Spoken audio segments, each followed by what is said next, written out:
Hello नमस्कार दोस्तों। Hope आप सभी लोग ठीक होंगे। ठीक है, तो स्टार्ट करते हैं। चलिए आज की वीडियो स्टार्ट करते हैं हम मार्केट से कि शेयर मार्केट कैसा रहा।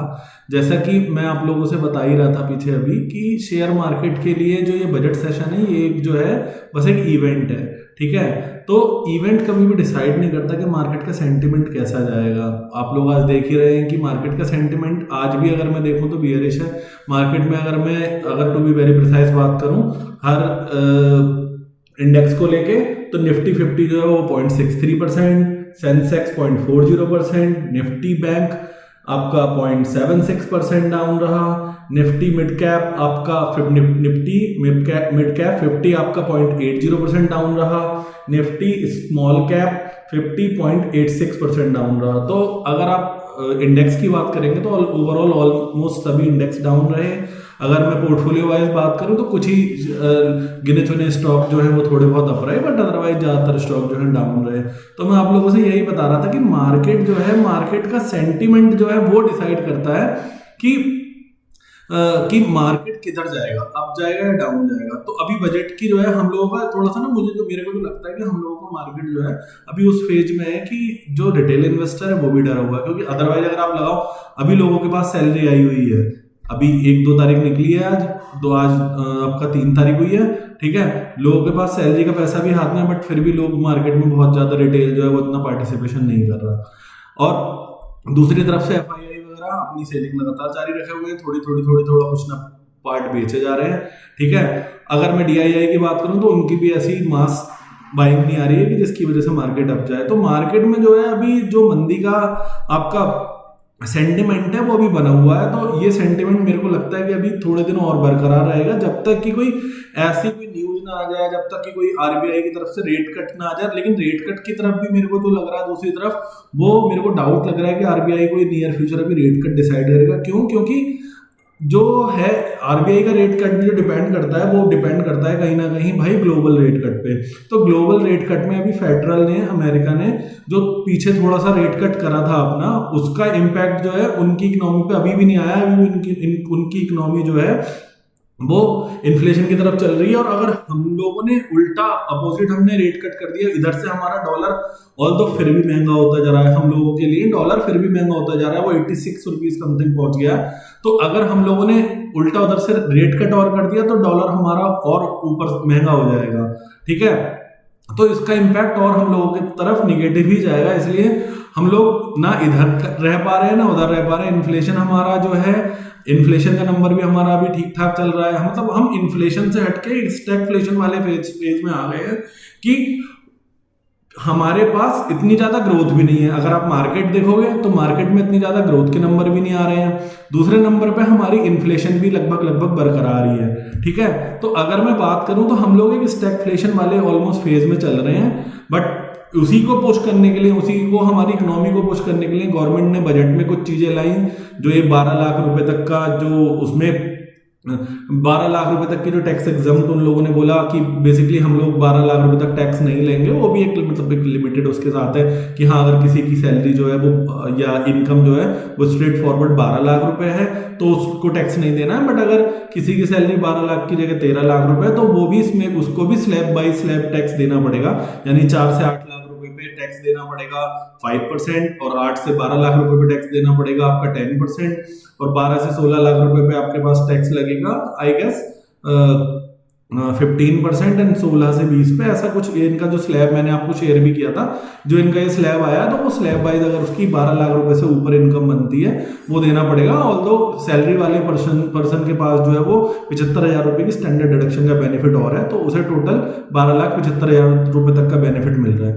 तो अगर मैंने आपको कल बताया था कि अगर देखा जाए तो गवर्नमेंट ने अपने 1 लाख करोड़ के टैक्स को फॉरगो कर दिया है, इनकम टैक्स की। मतलब वो अपने दरकिनार कर दिया है कि ठीक है यार, इस बार के लिए हम लोग इतना टैक्स छोड़ देते हैं। ठीक है, लेकिन मतलब उन्होंने अगर देखा जाए तो इकोनॉमी में इतना पैसा फेंक दिया है, लेकिन अभी उसका इम्पैक्ट जो है उसको आने में भी टाइम लगेगा।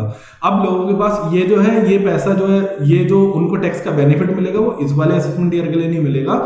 जो अप्रैल से नेक्स्ट असेसमेंट ईयर स्टार्ट होगा हमारा, उससे हम या आप कह दो जो अप्रैल से नेक्स्ट फाइनेंशियल ईयर स्टार्ट होगा उसके लिए हम लोगों को बेनिफिट मिलेगा। ठीक है, तो मैं यही कहना चाह रहा हूं कि अभी बहुत सारी चीजें हैं, गवर्नमेंट भी चाह रही है, गवर्नमेंट भी चीजों को समझ रही है, तो मार्केट का जो एक मूव है वो अभी अगर हम लोग सोचेंगे कि अभी की तरफ वो सीधे वो भाई बुल मार्केट की तरफ रन करेगा या मार्केट जो है वो पॉजिटिव सेंटिमेंट पे आ जाएगा, तो वो अभी नहीं होने वाला है, जो मेरे को भी नियर फ्यूचर नजर नहीं आ रहा है, अनटिल अनलेस कोई ऐसी खबर ना आ जाए कि हाँ जो मार्केट को पूरी तरह से भाई एक अपवर्ड पॉजिटिव स्विंग उठा के दे दे। ठीक है, तो जब तक वो नहीं होता है तब तक जो है मार्केट जो है वो इसी तरीके से अभी चलता रहेगा, थोड़ा बढ़ता रहेगा, गिरता रहेगा, बढ़ता रहेगा, गिरता रहेगा, तो ये चीजें मार्केट में चलती रहेंगी। तो आप लोग ना तो आप लोगों को इससे निराश होना है, ना आप लोगों को इससे भाई ऐसे बहुत ज्यादा पॉजिटिव होकर वो चल रहा है, बट आपको यह है कि आज की तारीख का जो मार्केट आपको सिखाता है कि अगर आपके पास पैसा है तो थोड़ा एलोकेशन लेके चलते रहें, थोड़ा मार्केट में आपको पैसा लगाना है। आप सपोज मेरा वही आपको दोबारा से मैं उस एग्जांपल को लेके चलूंगा, सपोज आपके पास 10 लाख रुपए पड़ा है लगाने के लिए, तो मार्केट में भी 1-2 लाख रुपए, 1.5 लाख रुपए, 2 लाख रुपए डिप्लॉय करें अच्छे शेयर मार्केट में, अपने मार्कआउट करें कि भाई ये शेयर्स अच्छे हैं, ये शेयर्स अच्छे हैं, उनको मार्कआउट करें और मार्कआउट करने के बाद थोड़ा पैसा उसमें डिप्लॉय करना स्टार्ट करें। जितनी हर जो मंदी आए, हर नेक्स्ट मंदी पे आपने अपना थोड़ा सा पार्ट एक डिप्लॉय करना है और मार्केट में उसी तरीके से आपको लेके आगे बढ़ना है। ठीक है, तो ये चीज तो मार्केट में चलती रहेगी। अगर आपको मार्केट में बने रहना है तो आपको मार्केट का पॉजिटिव और नेगेटिव दोनों पार्टों को देखना होगा, यानी मार्केट की तेजी और मंदी दोनों चीजों को आपको देखना होगा, आपको उसको एनालिसिस करना होगा और आपको अब ये चीज जो है बियर भी करना सीखना होगा कि यार आज अभी तक तो मैं पॉजिटिव में चल रहा था, अब निगेटिव में जाने लगा हूं, तो हो सकता है आपके बहुत सारे शेयर्स जो आपने जो खरीदे हो वो आपके शेयर मार्केट के प्राइस से भी नीचे आएगा जिस प्राइस पे आपने बाय करा हो। तो लेकिन आपको उस पर जाके अगर आपका शेयर अच्छा है, आपका जो आपने स्टॉक परचेज किया है वो अच्छा है, तो आपको उसको लेके हताश नहीं होना है, आपको नीचे नहीं जाना है कि यार ठीक है भाई हमने तो इतने रेट पे लिया था तो आज वो नीचे चला गया और मैं तो फंस गया इसमें या कुछ भी करके। ठीक है, तो आप लोगों को सिर्फ मेरा यही सजेशन है कि आप लोगों को मार्केट में बने रहना है। ठीक है, इसी सीरीज में मैंने एक चीज सोची है कि मेरा जो फ्रेंड था वो मुझसे पूछ रहा था कि हम लोग कैसे एनालिसिस करें, कैसे समझें किसी स्टॉक को कि स्टॉक में इस स्टॉक में पॉजिटिविटी है या नहीं है, हमने कौन सा स्टॉक खरीदना है या नहीं खरीदना है। तो मैंने एक स्टॉक को अपनी तरफ से वैसे ही पिक किया था कि ये स्टॉक जो है वो ये स्टॉक का जो है हम लोग एक क्विक एनालिसिस कर सकते हैं। मैं और आप लोगों के सामने लाइव स्क्रीनर के थ्रू आप लोगों को एक क्विक एनालिसिस करके बता सकता हूं कि भाई इसके जो फंडामेंटल्स हैं वो अच्छे हैं या नहीं है, हम लोग क्या क्या देखते हैं, हमें क्या क्या देखना चाहिए। ठीक है, तो उस स्टॉक का नाम जो है वो बजाज हाउसिंग फाइनेंस है। पहली चीज मैं आपको पहले ही बता दूं, मेरी इस स्टॉक को लेके आप लोगों को कोई रिकमेंडेशन नहीं है, कोई आप लोगों को इन्फ्लुएंस नहीं होना है, मेरी बात सुन के आप लोगों को परचेज नहीं करना है। आपको परचेज हमेशा अपने फाइनेंशियल एडवाइजर से पूछ के करना है किसी भी स्टॉक को। ठीक है, तो आप लोगों को ये ध्यान रखना है कि ये जो वीडियो है ये सिर्फ एजुकेशनल पर्सपेक्टिव से है कि हम लोग अगर किसी स्टॉक के अंदर एनालाइज करते हैं तो क्या चीज एनालाइज करते हैं, मैं उसी को लेके आपको एक थोड़ा बताना चाह रहा हूँ। ये अगेन आपसे रिक्वेस्ट है कि आप लोगों को इसे मेरा सजेशन नहीं लेना है, मेरी आप लोगों को इस मेरी जो मैं आपको एजुकेशन दे रहा हूँ उससे आपको इन्फ्लुएंस नहीं होके, ये नहीं कि अपना सारा पैसा जाके शेयर में लगा दिया और आप लोगों ने फिर कल के दिन में आपके साथ पॉजिटिव निगेटिव हो तो आप लोग उसको भाई बियर ना कर पाए। तो मेरी आपसे यही सजेशन है। चलिए स्टार्ट करते हैं। आज जो है मैंने जो शेयर पकड़ा उसका नाम है भाई बजाज हाउसिंग फाइनेंस। तो बजाज हाउसिंग फाइनेंस के बारे में अगर मैं स्क्रीनर पे देख के बताऊं तो इसका आज का मार्केट प्राइस जो है वो 116 रुपए के आसपास है। ये आज भी 0.10% के आसपास गिरा है। ठीक है, अगर मैं इसकी मार्केट कैप की बात करूं तो 96,232 करोड़ का मार्केट कैप है इसका। इसके स्टॉक की पीई की बात करूं तो 49.2 के पीई पे आ चुका है ये स्टॉक। और अगर मैं इसके आरओसी की बात करूं तो बेसिकली 9.42 का आरओसी है। आरओई इसमें रिटर्न ऑन इक्विटी की बात करूं, रिटर्न ऑन इक्विटी इसकी 15.2 की दिखा रहा है। और स्टॉक का पीई यानी प्राइस डिवाइडेड बाय अर्निंग। तो इस प्राइस डिवाइडेड बाय अर्निंग क्या चीज होता है, पीई क्या चीज होती है कि जो इसका आज का पीई है, अगर मैं उसको यानी जो इसका आज का प्राइस है 116 रुपए, अगर मैं उसे डिवाइड करूं इसकी अर्निंग पर शेयर से, तो उसका कितना रुपए आएगा। यानी कि अगर मैं सिंपल शब्दों में समझूं कि मैंने एक शेयर को खरीदने के लिए 116 रुपए लगाए हैं, वो 116 रुपए मैं अगर अर्निंग के हिसाब से डिसाइड करूं तो मेरे को कितने सालों में जाके वो अर्निंग मेरी जो है वो मुझे 116 रुपए वापस दे देगी। यानी कि अगर मैं बात करूं तो ये बताना चाह रहा है कि ये 49 साल में आपको लगभग आपको आपका पैसा वापस दे देगी। यानी कि आज का अगर मैं इसका अर्निंग पर शेयर बताऊं तो आज का इसका ईपीएस मेरे को दिखाई दे रहा है भाई 2.51 का ट्रेलिंग 12 मंथ टीटीएम का ईपीएस मेरे को दिखाई दे रहा है 2.51 का। यानी ये मेरे को हर साल 49 साल तक 2.51 रुपीज देगी तो जाके मेरा पैसा जो है वो 116 रुपए रिकवर होगा।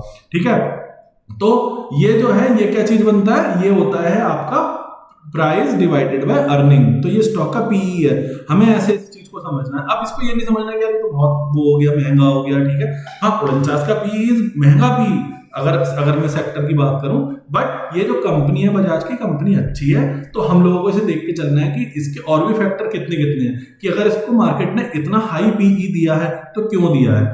ठीक है, सिर्फ पीई को जो डिसाइड करते हैं वो ये फैक्टर नहीं डिसाइड करते कि हाँ भाई इसका वो है, तो पीई को जो डिसाइड करने वाले फैक्टर होते हैं वो ये भी होते हैं कि हम लोग इसके बारे में क्या एक्सपेक्ट कर रहे हैं कि ये जो शेयर है वो फ्यूचर में कितना ज्यादा भाग जाएगा। यानी कि अगर जब ये शेयर स्टार्ट हुआ था, ये जब इस शेयर का अभी सितंबर मंथ में ये आईपीओ अलॉट हुआ था, 70 रुपए का आईपीओ पे ये मार्केट ने इसे आईपीओ प्राइस रखा था इसका। जब लिस्ट हुआ तो वो लगभग 150 के आसपास हुआ, जो लिस्ट हुआ जो मेरे को ध्यान है अभी, तो वो 150 के आसपास वो लिस्ट हुआ। अब यानी कि 114% के आसपास, 115% के आसपास उसको लिस्टिंग में गेन हुआ जिस बंदे ने खरीदा। ठीक है, अब जिस बंदे ने इसे खरीदा 115 रुपए के 150 रुपए के आसपास, अब वो अगर आज के रेट से कंपेयर करें तो उसे लॉस है, बट जिसने 70 रुपए के रेट पे खरीदा उसे फायदा है। ठीक है, जिसका आईपीओ में लग गया। अब मैं बात करूं लोगों ने जिसने 150 रुपए पे भी खरीदा तो वो क्या एक्सपेक्ट कर रहा था कि ये जो शेयर है ये आगे बढ़ेगा, ये शेयर जो है ये आगे जाएगा, और हुआ भी था ऐसा। ये शेयर जो है 188 185 तक के रेंज में गया था, यानी कि ये और काफी ज्यादा तक उछल गया था। बट अब ये क्यों वापस आ रहा है, क्योंकि जो वो एक तेजी थी वो लोगों ने उसे एक्सपेक्ट किया कि भाई बहुत ऊपर तक चला जाएगा, बट वो जो था अपनी बुक वैल्यू के लगभग 7-8 टाइम तक ऊपर तक चला गया था। ठीक है, तो 7-8 टाइम तक ऊपर जाना अपनी बुक वैल्यू के किसी शेयर प्राइस का, वो थोड़ी सी बहुत ज्यादा वैसी बात है कि हाँ मार्केट ने उसे बहुत ज्यादा ओवर एक्सपेक्ट कर लिया। ठीक है, तो हम लोगों को ऐसे शेयर में नहीं फंसना है कि जहां पे मार्केट ने उसे बहुत ज्यादा बाय कर लिया, रिटेल ने उसे बहुत ज्यादा ओवर एक्सपेक्ट कर लिया कि बहुत ज्यादा भाग जाएगा। हमें क्या लेके चलना है, हमें देख के चलना है कि हाँ भाई इसकी रिटर्न क्या चल रही। अगर मैं इसकी अब अर्निंग्स की बात करूं तो अर्निंग में देखता हूं इसकी अर्निंग हमें दिखा रही है कंपाउंडेड सेल्स ग्रोथ, जो पिछले 3 साल की है वो 34% ने, काफी अच्छी सेल्स ग्रोथ रही इसकी। टीटीएम यानी ट्रेलिंग 12 मंथ, यानी जो लास्ट 12 महीने की रही वो रही 26% की। अगर मैं सेल्स ग्रोथ जो रही, अगर मैं कंपाउंडेड प्रॉफिट ग्रोथ की बात करूं तो लास्ट 3 ईयर का जो प्रॉफिट ग्रोथ है वो 56% का है, और अगर मैं ट्रेलिंग 12 मंथ की बात करूं तो 19% का प्रॉफिट ग्रोथ है। यानी कि अच्छे प्रॉफिट ग्रोथ वाली, अच्छे कंपाउंडेड सेल्स ग्रोथ वाली कंपनी है ये, तो इसलिए इसे मार्केट ने इतना हाई भी दे रखा है। ठीक है, तो हम लोगों को इस तरीके से समझना है। हम लोगों को ये नहीं देखना है कि भाई नहीं इसके कंपनी का कि भाई इसकी चलो अगर ग्रुप भी अच्छा नाम जुड़ा हुआ है, लेकिन हमें ये भी देखना है कि इस कंपनी की अर्निंग कितनी। जब तक कंपनी के पास अर्निंग नहीं होगी, जब तक कंपनी पैसा कमाएगी नहीं, तो वो अपने शेयर होल्डर्स को पैसा नहीं देगी। तो जब वो कंपनी अपने शेयर होल्डर को पैसा नहीं देगी तो भाई शेयर का प्राइस बढ़ेगा कैसे।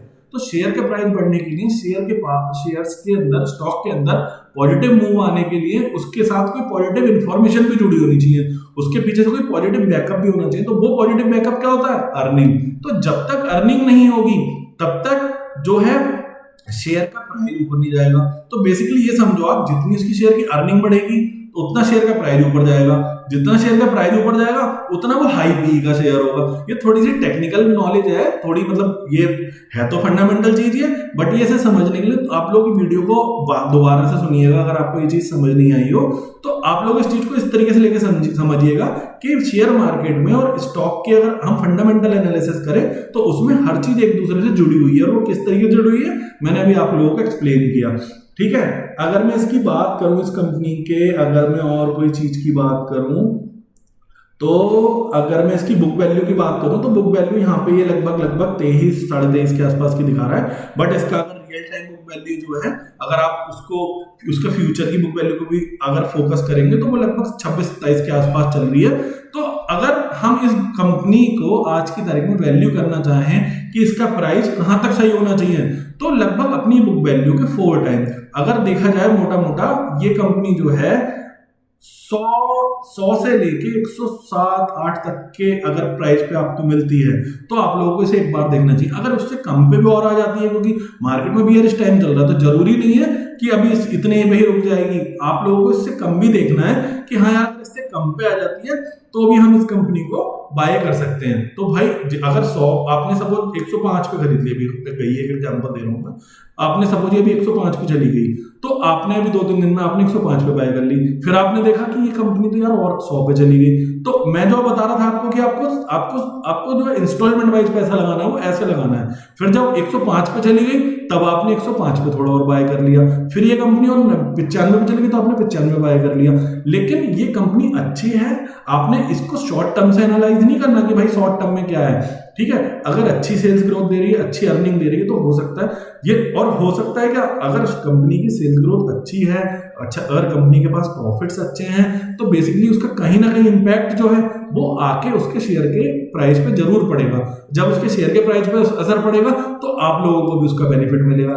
इसी तरीके से शेयर मार्केट में जो पैसा फंडामेंटल बेसिस पे आपको नॉलेज के बेसिस पे कमाया जाता है। तो आप लोगों को यही ध्यान रखना है। आप लोगों से मेरी फिर से रिक्वेस्ट है, आप लोगों ने इस वीडियो को सिर्फ लर्निंग पर्सपेक्टिव से लेना है। आपने इसमें कोई भी आपको इससे इन्फ्लुएंस नहीं होना, कोई भी आपको इसको मेरी सजेशन नहीं लेके मानना है कि आपने जाकर तुरंत इसमें पैसा लगा दिया। आपने अपने फाइनेंशियल एनालिसिस के जो फाइनेंशियल आपका एडवाइजर उसके पास जाना है, उससे जाके समझना है कि ये जो बात जो मैंने बोली है वो सही है या नहीं है। तो फिर जाके आपको कहीं अपने डिसीजन पे स्टैंड करना है कि हाँ भाई यार ये कंपनी अच्छी है। फिर आपको जो वो बताए उस अपने जो रिस्क फैक्टर के हिसाब से आपको उस शेयर में उतना एलोकेशन करना है, ठीक है। तो आप लोगों को मैंने इसी तरीके से बताया कि आप लोग किसी कंपनी को कैसे फाइनेंशियली एनालाइज कर सकते हैं कि हम लोग देखें कि यार ये इस कंपनी के फंडामेंटल अच्छे हैं या नहीं है, ये कंपनी महंगी है या नहीं है, ठीक है। मेरा कहना यह है कि देखो कंपनी की अगर मैं बात करूं तो भाई आज की तारीख में ऐसा नहीं है, जो बहुत बढ़िया बढ़िया कंपनी है जिनकी अगर आप लोग देख के चलेंगे भाई कि भाई इस कंपनी की ब्रांड वैल्यू बहुत अच्छी है। सपोज फॉर एग्जांपल टाटा की बहुत सारी कंपनी है, उनकी ब्रांड वैल्यू बहुत अच्छी है, ठीक है। तो अब उनको क्या, अगर उनकी ब्रांड वैल्यू अच्छी है, उनके पास अर्निंग अच्छी है, तो उनके पीई भी ज्यादा अच्छे हो चुके हैं, यानी महंगे हो चुके हैं। उनकी अगर स्टॉक प्राइस है वो भी स्टॉक प्राइस भी ज्यादा महंगा हो चुका है। तो आप लोगों ने ये समझना है कि आप लोगों ने बहुत ज्यादा ओवर वैल्यूड कंपनी को भी नहीं खरीद लेना है, यानी कि जितना जस्टिफाइड उसकी जो है आपकी उस कंपनी का पीई है, उसको आपको इंडस्ट्री वाइज, उसको सेक्टर वाइज, उसको जिस मतलब इंडस्ट्री वाइज, यानी कि उसकी इंडस्ट्री में और दो दूसरी सेम लेवल की कंपनी अगर है तो उससे कंपेयर करके देखना है। उसके सेक्टर में अगर कोई ऐसी कंपनी तो आपको उससे कंपेयर करके देखना है। तो मेरा कहना यही है कि आप लोगों को फर्स्ट ऑफ ऑल ये समझना पड़ेगा कि टेक्निकल एनालिसिस और फंडामेंटल एनालिसिस में क्या डिफरेंस है, और फंडामेंटल एनालिसिस में हम जो है अगर जो करते हैं उसमें क्या क्या चीज हम लोग नोटिस करते हैं, क्या क्या चीज हम लोग देखते हैं। ये 2-4 चीजें, ऐसा नहीं कि आपको बिल्कुल बहुत आपको डीप फाइनेंशियल नॉलेज होनी चाहिए, सब कुछ होना चाहिए, लेकिन आप लोगों को ये चीज छोटी छोटी चीजें जो है वो चीज समझनी आनी चाहिए, ठीक है। तो मार्केट में आप पैसा तभी कमा पाएंगे जब आप चीजों को समझना स्टार्ट करेंगे, ठीक है। तो मेरी आप लोगों से यहीं तक ये एक बार फिर विनती है कि आप लोगों को जाके फिर से एकदम से स्टॉक खरीद नहीं लेना है, ठीक है। आपको इन्फ्लुएंस नहीं होना है। और मैं आपसे एक बार फिर से रिक्वेस्ट करता हूँ कि प्लीज़ मेरे इस वीडियो को शेयर कीजिए। अगर आपको वीडियो समझ आई, आप लाइक कीजिएगा, सब्सक्राइब कीजिएगा, अपने दोस्तों को बताइएगा, उनसे भी सब्सक्राइब करवाइएगा, ठीक है। तो मेरी आप लोगों से यहीं तक विनती रहेगी, ठीक है। बाय बाय, धन्यवाद, थैंक यू। यहीं तक रखेंगे आज इस वीडियो को, बाय बाय।